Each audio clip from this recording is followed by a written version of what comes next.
Hey, you guys. Hey, just want to make another video here. And I was at my son's football game, and I was just talking to another fellow there. He was a father and a coach, but he was a coach of wrestling. And wrestling is one of the sports that I truly love. And I was just talking about one of the failures that I had in life was when I tried to coach at a high school that's near here. And I was the assistant coach. One of my buddies was the head coach. And we tried to coach a team, and we knew how to win because we were good wrestlers. And he had wrestled in college. And so we decided that we were going to coach a team, and we knew how to make them to be an excellent team. And we knew how to coach them similar to how we were coached, because we had a very good coach, and he was intense. And so we brought that level of intensity to the team, and we just had a plan that we were going to transform all these wrestlers and make a school that wasn't known for being a very good wrestling school into being some state level monsters.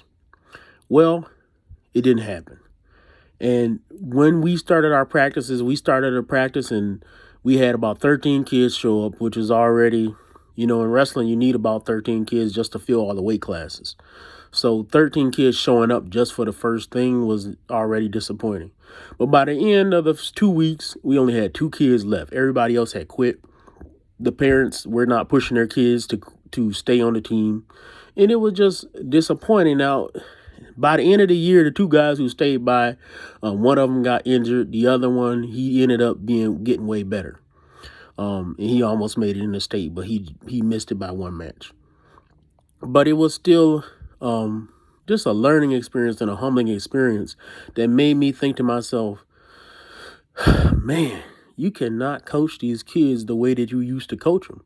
And this wasn't that much longer than when I had been in high school. It may be like 5 years after I got out of high school that I was coaching. So it was just one of those failures that I had experienced. And I was talking to the dad about it, and he was like, yeah,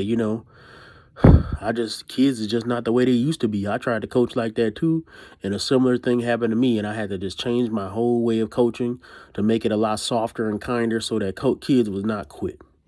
And it used to be back in the day that if you tried out for a team, or if you were a person who was athletic, your parents wouldn't let you quit, right? And we don't have that kind of insistence now. And I was just talking about how kids nowadays are not raised like that, but my kids are raised like that. And that they need a little bit of toughness. And he was like, oh, man, good luck convincing my wife of that. And when he said this, he had this look on his face like that was just an impossible feat. Like somebody had just asked him to jump over a cliff or something, right? It was impossible to get his wife to ever be able to be convinced that his son needed some old school discipline, right? And by old school discipline, we didn't say it in them terms, but what we really mean is spanking and yelling and disciplining a child, right? And his wife just wasn't going to go for that.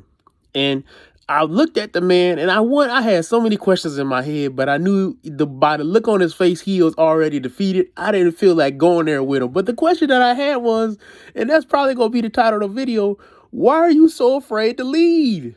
Now, here's the thing. Men, you got to hear this. And women, you got to hear this as well. I want to put it to you this way.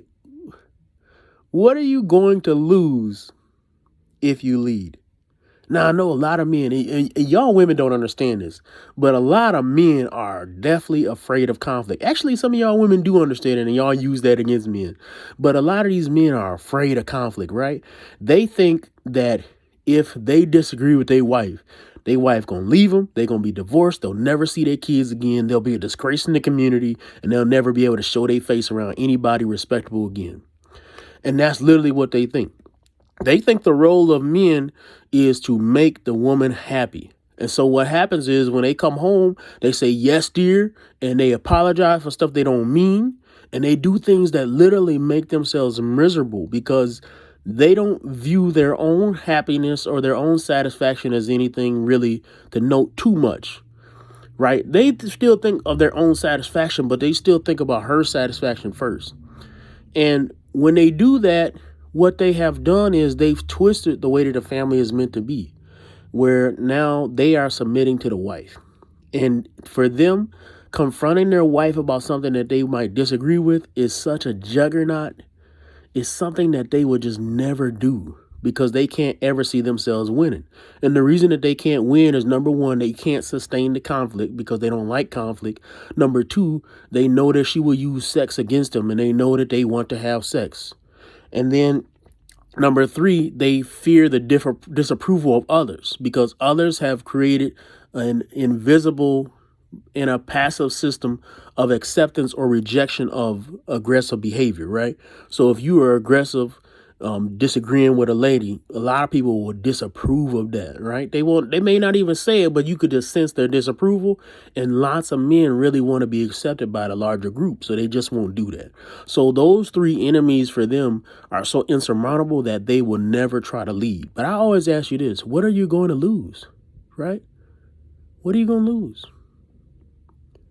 Let's imagine that you do lead and she doesn't follow.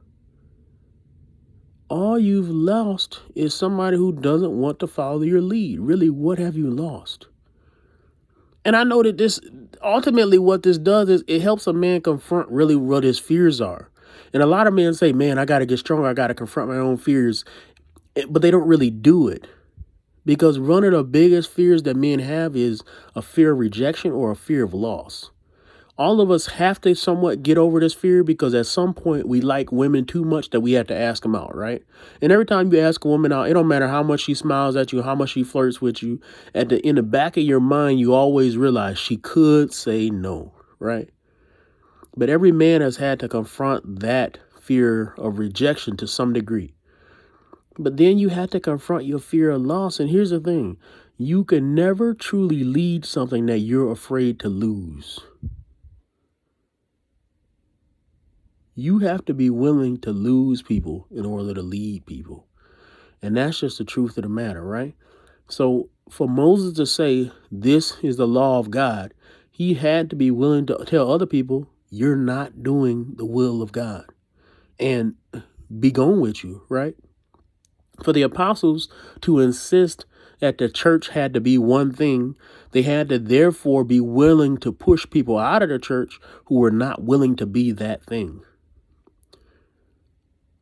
You can't lead unless you're willing to lose. And when you can accept the loss, right, without it bothering you so much, that's when you can truly win as a man. And I truly believe I learned that when I was talking to women when I was younger, when I stopped caring about whether one would say no and I would just move on to the next, right? I learned that then that there was a lot of power in not caring about somebody else's opinion of me. That I knew what I wanted and that I was going to achieve that. And if somebody else didn't want that, then they just weren't on my program and I didn't need them. That kind of confidence is rare with men.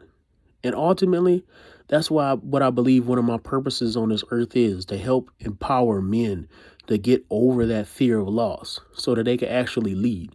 Because when men don't lead, their families don't work. And ultimately, a lot of women don't realize this, but when they're trying to lead, what they're really trying to do is test the backbone of their husbands or their men. And every time they test their husband and their husband submit to them, a little part of them is disappointed. And they lose more respect for him and they become more unhappy because it may seem like it's an attempt on her part to lead, but really it's a test of your leadership. And when you don't lead, you failed. And she don't want to see you fail. So just a little bit of encouragement to men. Stop being afraid to lead. You might lose some, but you're going to win so much more than you lose.